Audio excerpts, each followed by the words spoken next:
All right, welcome back to the channel, everyone. Good to have you here. I hope you're all doing okay. Today, I'm going to be breaking down a handful of pension secrets that could boost your retirement savings and add life-changing amounts to your retirement income. My goal in the next 10 minutes is to add thousands, to some of you, tens of thousands of pounds to your pension, and I genuinely believe I can do that. So grab yourself something to drink, grab a pen, and let's get to work. Quick note before we start, guys, I will never ask you to subscribe to my channel. I just ask that you give me a chance to earn it from you with the content I produce. So if at the end of this video you have learned or liked anything of value, then please feel free to do so.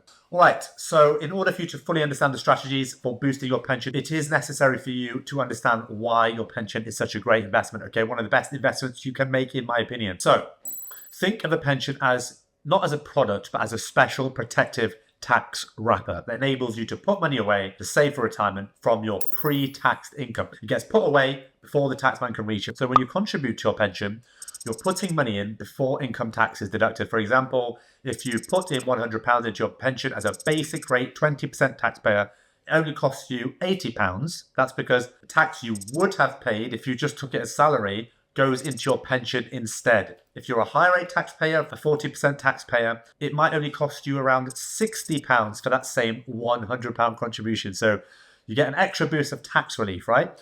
Now, don't underestimate the tremendous and cumulative value of this, guys. This means you get more money in and lose less. So make sure, anyone who's watching, that you are maximizing your personal pension contributions so much as you can afford to do so. There are very few tax saving strategies as powerful as this one. Now, if you're employed and contribute through a workplace salary, then all that happens automatically and you don't have to worry about putting those amounts into your pension.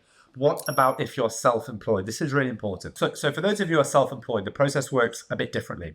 When you make a contribution to your personal pension, 20% is automatically added if you're a basic rate taxpayer, and you can claim the remaining tax back on your self-assessment tax return. That's how you're supposed to do it. And then, of course, you can choose how to invest it if you wish. You can keep it or put it back into your pension pot. In short, your pension basically acts as a savings account for older people, but you do it from your pre-tax salary, so you get more in and lose less. Okay, so now you understand the basics. Great. Now you understand how pensions work to create additional retirement income from tax relief, right? So now we can look at the ways in which your pension can be leveraged to create even more income. And I'm not going to make you wait for it, guys. I'm going to give you one of the best strategies first, which is maximizing your employer contributions. So for some people, you will never see investment returns like this anywhere else. Let me explain why. So if you are an employee aged between 22 and 66, earning over £10,000, which is the majority of people statistically, you're likely auto-enrolled into an employer matching pension scheme. This means that your employer automatically deducts a set percentage of your salary for your pension and then must make their own contribution too. Free money from your employer, essentially. Currently, rules state that 8% of your salary goes into your pension, right? With you typically contributing at least 5 of those percent and your employer the rest. Now, bear in mind, some employers offer way more than this, way more than just 3%, and they can even match your contribution. Now, allow me to illustrate. So if you contribute £100 into your pension, which if you're a basic rate taxpayer, only costs you £80, like I said, after tax relief, that's your 5% contribution, okay? But then your employer must also then contribute or even match that contribution. So your employer must contribute, let's say, £60. What does that mean? That means a total of £160 goes into your pension, but you've only paid £80 from your packet. You're getting £160 added into your pension.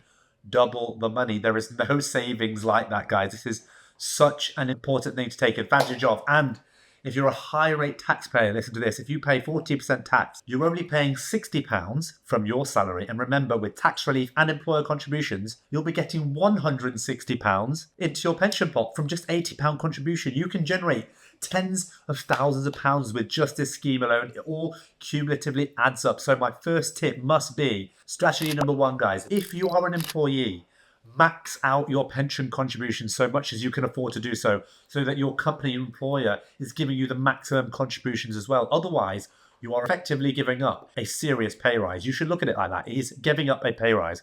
So try to negotiate the maximum possible contribution from your employer when taking a new job, or just walk into your HR department and ask them what their maximum match is, because a lot of companies hold back this information. They don't tell you up front what they can offer you as a maximum.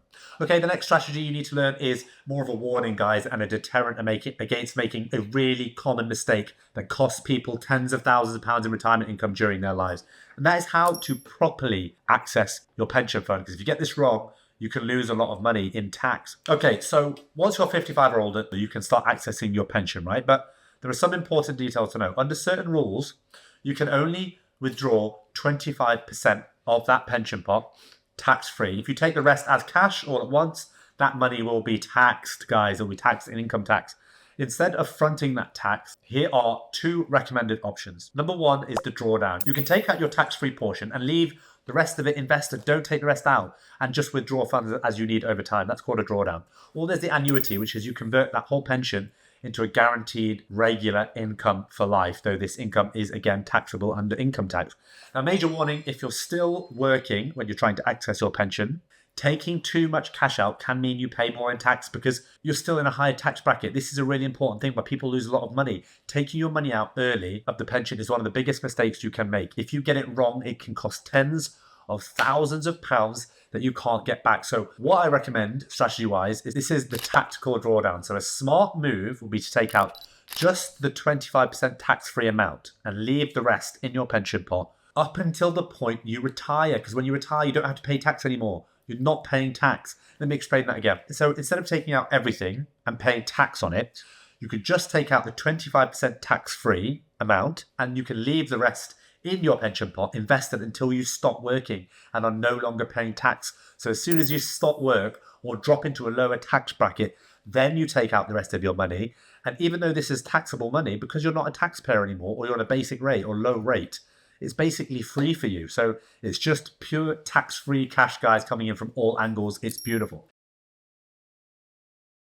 Now, the next tip I want to run through is how to track down and access any old and forgotten pensions. And guys, before you think this doesn't apply to you, let me tell you, billions of pounds in pension funds are sitting unclaimed in forgotten pensions, guys. Billions. Many people have forgotten about old workplace or private pensions from years ago. It's often a workplace pension from 20, 30 years ago that you're not really sure you had or when you were too young to remember contributing. Now, the obvious thing to do is to go and check your old paperwork, right? See whether you had a pension from an old employer. Now, you can do that, and I encourage you to do that, guys. But if you don't have that information, there's something called the Pension Tracking Service, which is on the gov.uk website. It's totally free and it has details of 200,000 old employees and old pension firms. You can put your details in there and it will tell you the firm you need to contact to see if you have an old forgotten pension. Also, if someone very close to you, and it has to be very close to you, so maybe your spouse has passed away before taking their pension, it might actually be included in there. So go and check that. Now, guys, the next strategy is for those people with state pensions to check their national insurance record and fill in any gaps. Your state pension, remember, if you're working towards it or you're expecting to get it, it depends on your national insurance contributions.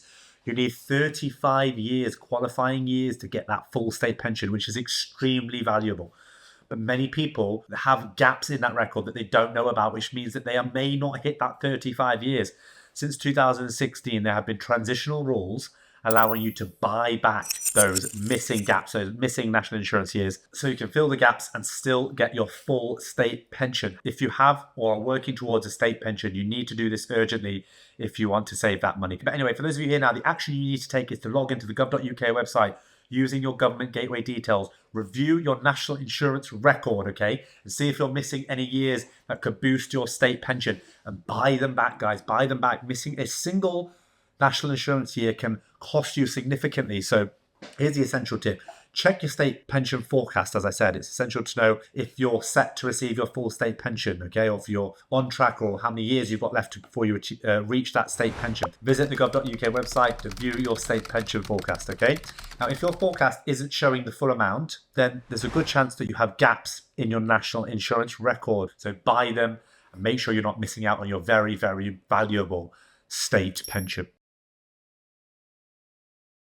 Okay, so this next tip is a really important one. And it's important because many people we know are getting it wrong. We know they're getting it wrong because it's costing the UK public £1 billion a year and they don't even realise it. And that is how to pay into your pension, okay? There are different ways to pay into your pension. You may not know about each, but each has its own benefits and drawbacks, and choosing correctly will help you generate way more money into your pension pot when you retire than if you don't. So the ways to pay in your pension are, number one, salary sacrifice. Now, this is pretty obvious. You sacrifice some of your salary each month into your pension. As I said before, this sacrifice is pre-tax, so it hasn't been taxed yet. This benefits both you and it benefits your employer, as less national insurance is paid by both of you. This is a great advantage for your employer as well, as they don't have to pay as much national insurance if you choose this option. So why not leverage this with your employer, guys? Why not ask them, say, hey, this money you're saving from me doing a salary sacrifice, from not having to pay as much national insurance, why not contribute it to my pension? Employers can also match pension contributions, remember. So your action should be, ask them if you can take a salary sacrifice option if you're not already on it. And with the savings that you and your employer both make on national insurance, they can then contribute that extra amount to your pension. This is a really popular option for people, so try it. Now, the second way to pay into your pension is something called relief at source. Many of those people who are still listening at this point, this one I'm sure could save you thousands of pounds. Firstly, ask your employer how they are paying into your pension. If the answer is relief at source and not salary sacrifice, if the answer is relief at source, then what that means is your salary is taxed first and then your pension contribution is made, not like the other way around with the salary sacrifice. This is not beneficial for anyone in the high rate tax bands. It's not as beneficial for you because it means you are not getting all of the tax relief that you are owed. They will get less tax relief because tax is paid already at source. But what you're expected to do instead is then claim that tax back on your self-assessment tax.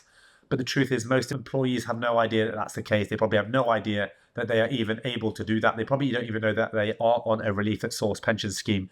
They could be benefiting so much more from the earlier option of a salary sacrifice, remember? So you simply need to evaluate your situation, take some time and speak to HR guys. Find out exactly what's going on with your pension contributions. Ask them, what is your method of pension contribution? Now that leads us to our final tip, everybody, and I save this one until last because it's probably the most effective strategy in terms of actual results, and that is to seek free professional guidance. Look, pensions is complex. If you're staying here till this point, fair play to you, you can understand how complex it is, and it is boring, as you can probably tell, and small mistakes might cost you a lot. Now, if you're over 50 years old, consider using PensionWise.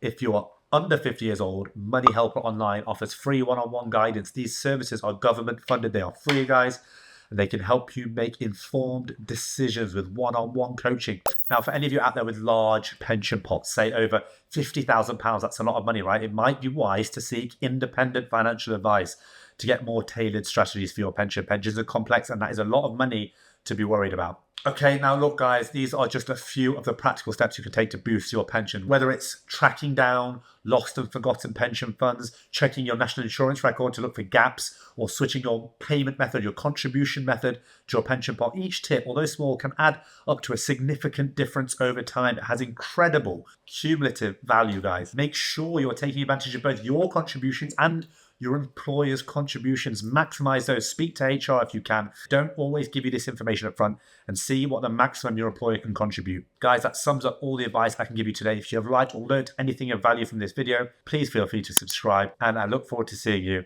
in the next video. See you there.